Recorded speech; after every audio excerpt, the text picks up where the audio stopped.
ఎవరికి లేని కష్టం నాకెందుకు నాకు ఇప్పటి నుంచి, ఎవరికి లేని ఆశీర్వాదం నీకు ఇద్దామనుకుంటున్నాడు దేవుడు, వద్దంటావా? అందుకే పోల్చుకోక ఇంకెవరు, ప్రశ్నించకు దేవుణ్ణి. దేవుని ఆధిపత్యం ఒప్పుకొని జీవితంలో దేవుని అధికారం ఒప్పుతూ లోబడు. దేవుడు చెప్పినట్టు చేయి. నీ చేత కానీ వీళ్ళు అడుగు, దేవుని ఏం చేయాలి ప్రభాడు చెబుతాడు ఆయన.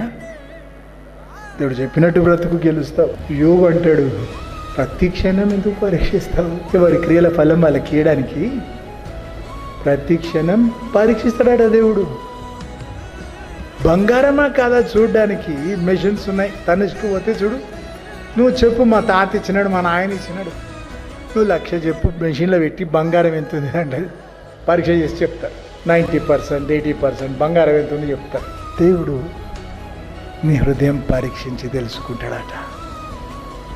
క్రియల చొప్పున ప్రతిఫలం ఇస్తాడట.